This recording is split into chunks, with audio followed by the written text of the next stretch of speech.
it all behind you. I said, take down everything that stands in your way. Don't stop believing it'll work out again, my friend.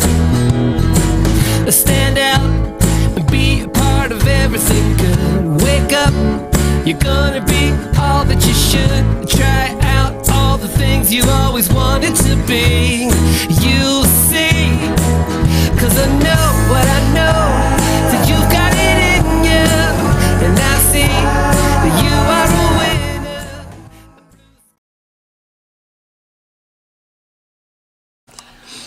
I don't think I'm completely wrong when I think that Christians have lazy brains.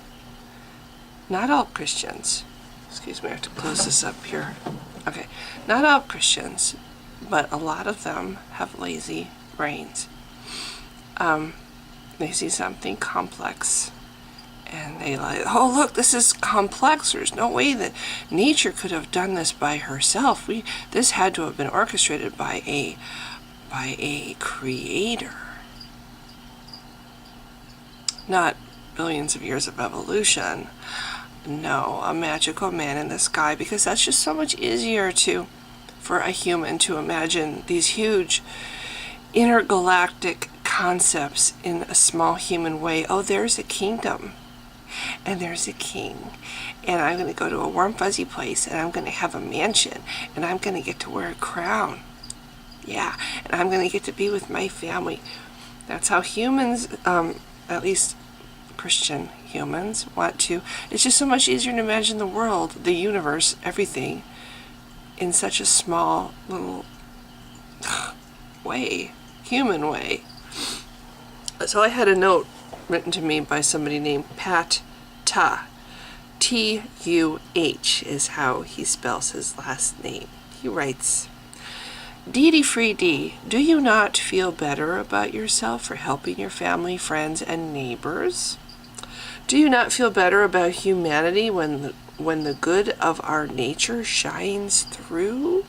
Do you not feel better about the universe knowing that life struggles to thrive everywhere from the micro to the macro? These feelings are all the proof needed to know that God walks with us all. Feeling precipitates thought and actions. Thought and actions create or destroy.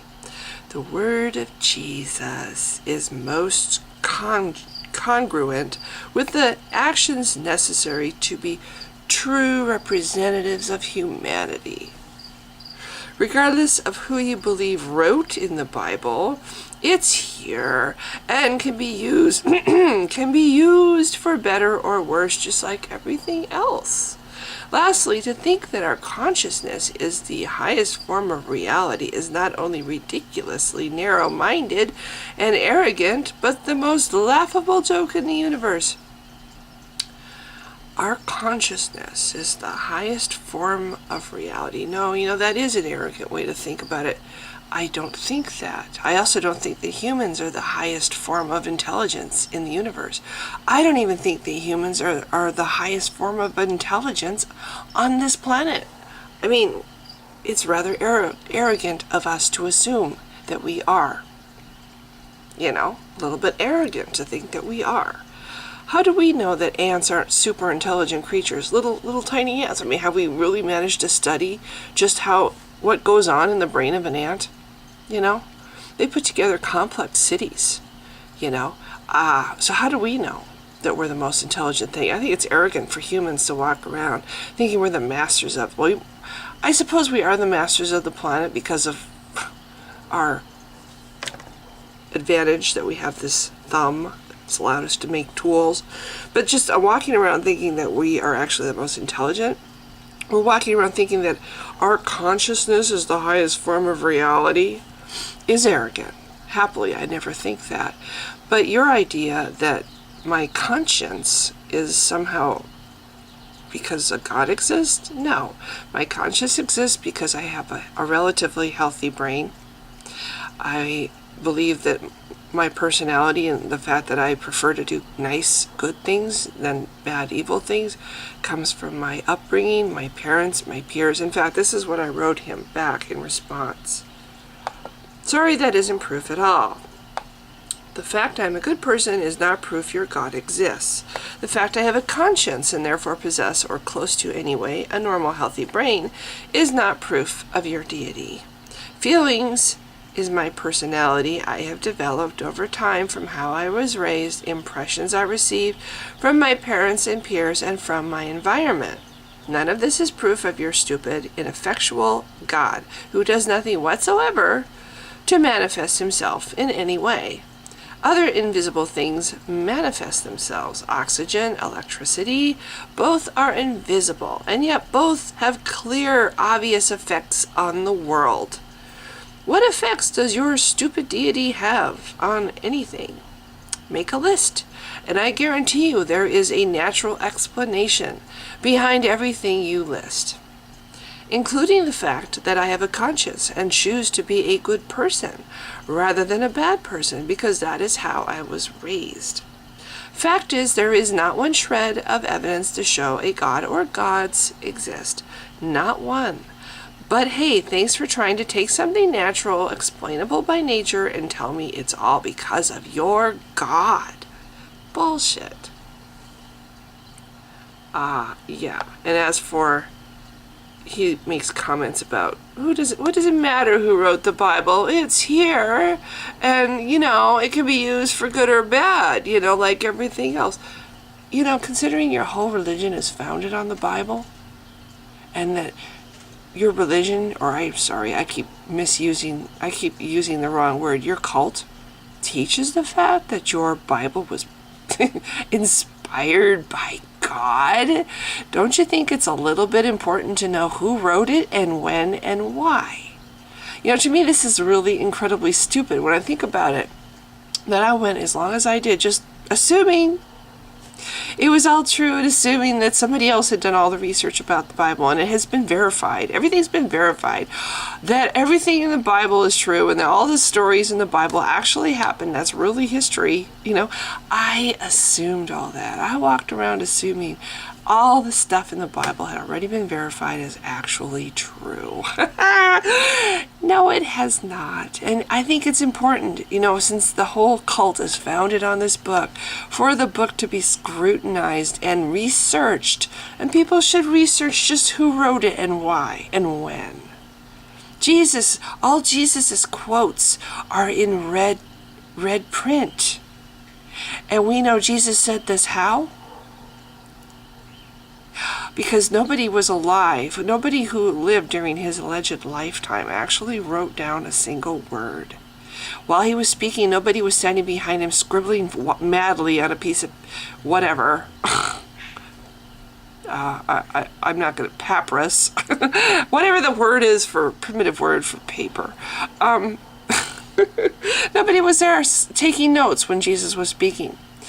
None of his the people that were his disciples, none of them wrote a single word. Matthew, Mark, Luke, and John are just pen names of the people who wrote the Gospels decades later, hired by the church. They didn't really actually live. They didn't know this person. They did not walk around with him. If Jesus lived, and if he had disciples, who knows what the hell their names really were. But I don't even think he lived at all. But that's aside the point. We've got all Jesus's words are in red print, except nobody wrote down what Jesus said.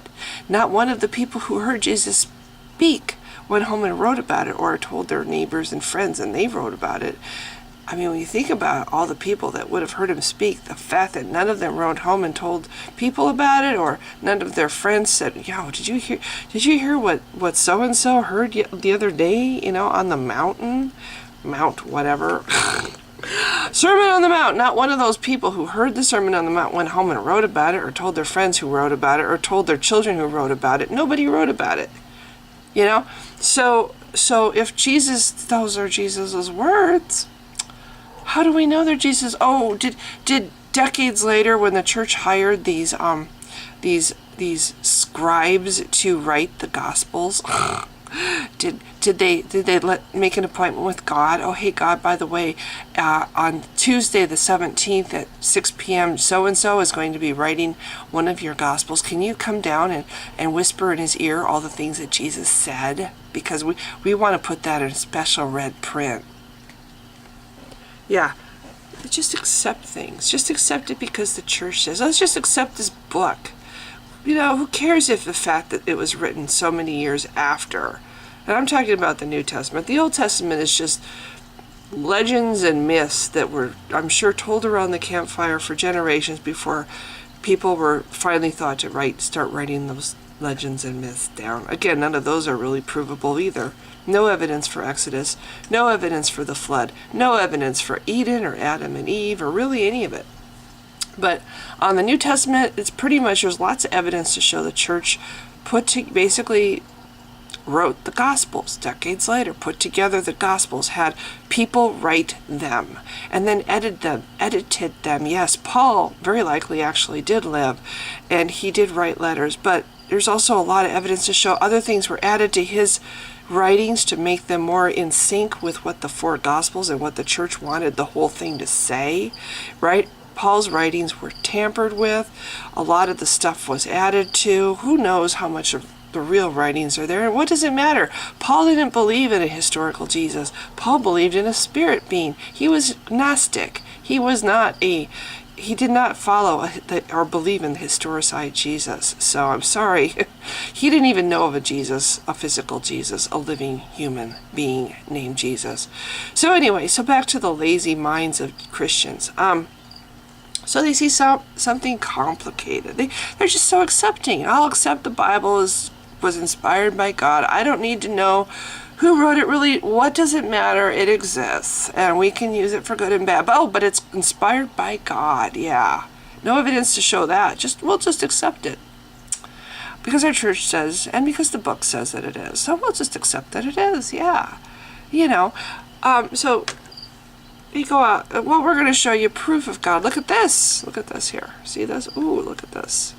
See how complicated that is? See all the delicate little veins and you know, I mean, how can nature just randomly create this? You know, this is clearly created by a creator, an intelligent designer. Yeah, this right here. Because, you know, cracking open books and reading about how plants evolved through time to create this form of plant would take a lot of work. It would take so much work to actually research how plants came to be this form that we see today. It would take a lot of research, a lot of book reading. You might even have to take a few classes in school, go back to college, study plants, you know, to really understand how plants got to be the form that we see today. You know, too much work. It's so much easier to just say, well, look at this plant, look at the trees, look at the sunrise, look at a newborn baby. So beautiful, so complicated. Obviously, God did it all. Just too complicated for me to try to figure out. So I'm just going to say, God did it all. Yeah, that just feels so much better. Just kind of like, it's like, you know, instead of running a race, why don't I just plop down on the grass and just close my eyes and take a snooze? Yeah, I don't think I'll run the race. I think I'll just take a snooze in the warm sun. That's kind of like how it feels when you're confronted by a difficult thing and you have to actually think about it and maybe actually study and research to figure out how it came to be and understand how it came to be. Ooh, that's a lot of work. I think I'm just going to kick back and just turn off my brain and go, God did it all. Yeah, it's just too complex for me to understand. God did it all. Now, to be fair, not all Christians are like this. Obviously, I was one that wasn't like this because I liked science. I had an interest in science, even as a Christian. In fact, while I was a Christian, that's when I was part of the Burke Museum.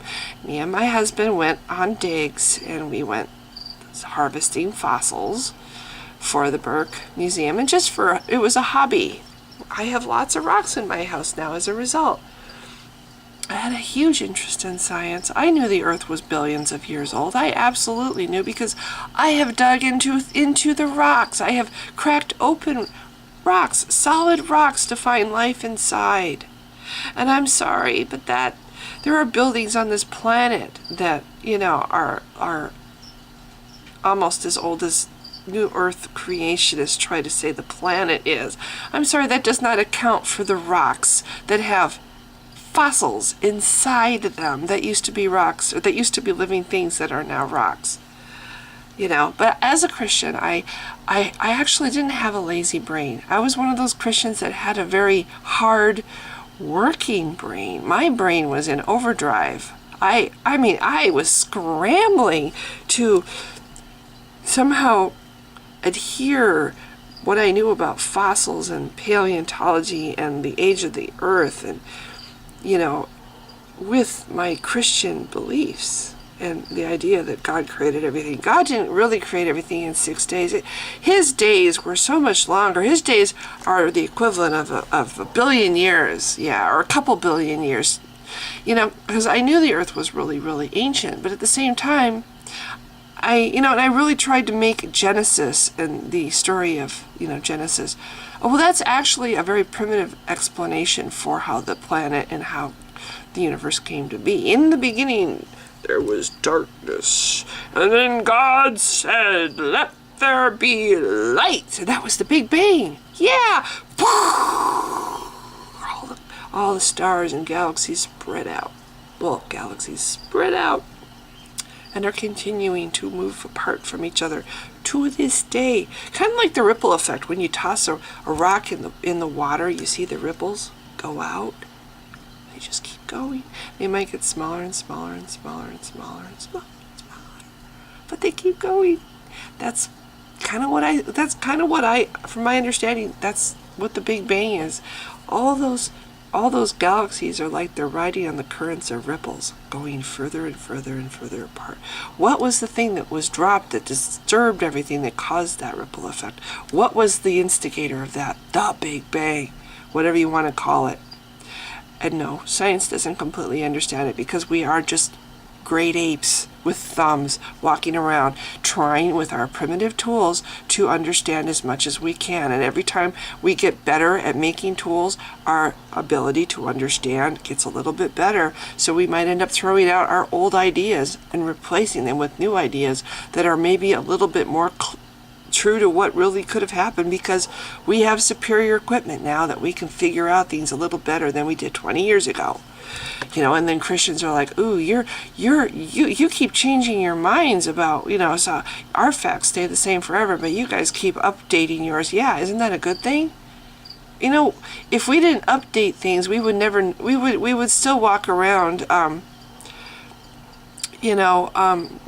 we wouldn't be vaccinating. The diseases that are extinct now would still be here wiping out millions.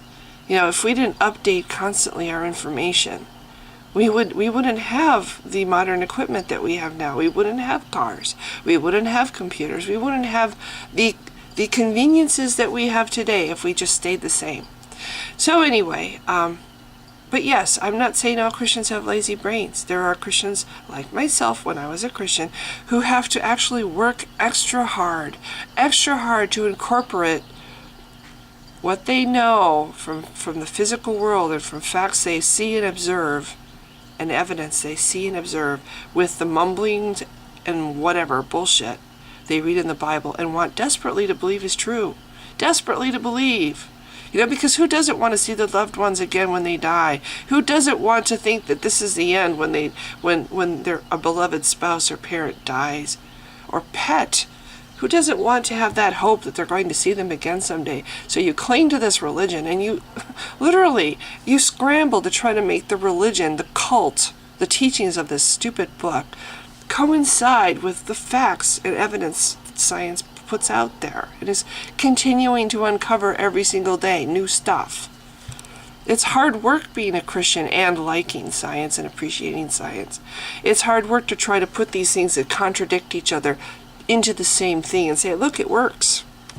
It's like you have to puzzle it out. You have to fill in the gaps that the Bible has. Oh, well, this is just a primitive explanation. And what this really means, and twist it around and try to make it fit into a square peg into a round whatever, doesn't work. So yeah, just some thoughts I had this morning about how I think a lot of Christians, not all Christians, have lazy brains, and it's just easier to just go, oh, I don't need to bother myself with all that. God did it, and it's so beautiful, and there's really no way that all this could just happen, because God did it all.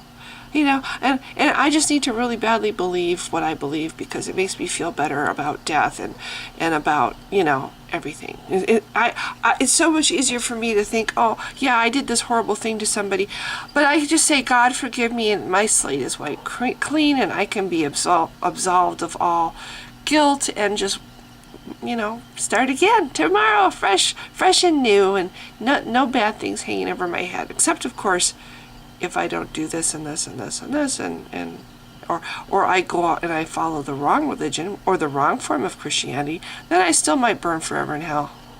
Anyway, so this is getting super long, so I'm going to end it. If you've been watching, thanks. Bye. I am absolutely convinced that the main source of hatred in the world is religion. And I think it should be religion treated with ridicule and hatred and contempt. Share the same weather, winter or summer, May or September, the 4th of whenever,